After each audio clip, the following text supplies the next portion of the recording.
அனைவருக்கும் அன்பு வணக்கங்கள்.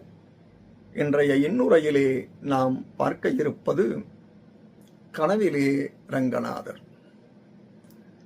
கவி சக்கரவர்த்தி கம்பர் ராமாயணத்தை ஸ்ரீரங்கம் கோயிலில் அரங்கேற்றம் செய்ய விரும்பினார். அதற்காக வைணவ ஆச்சாரியரான நாதமுனிகளிடம் அனுமதி பெற்றார். ஒரு நல்ல நாளில் பண்டிதர்கள் முன்னிலையில் அரங்கேற்ற முயன்ற போது தடங்கல் ஏற்பட்டது. அன்றிரவு கனவில் தோன்றிய ரங்கநாதர், கம்பரே, எம்மை பாடினாய், ஆனால் நம் சடகோபனை, அதாவது நம்மாழ்வாரை பாடவில்லையே, அவனையும் பாடினால்தான் ராமாயணத்தை ஏற்போம் என வேண்டுகோள் விடுத்தார்.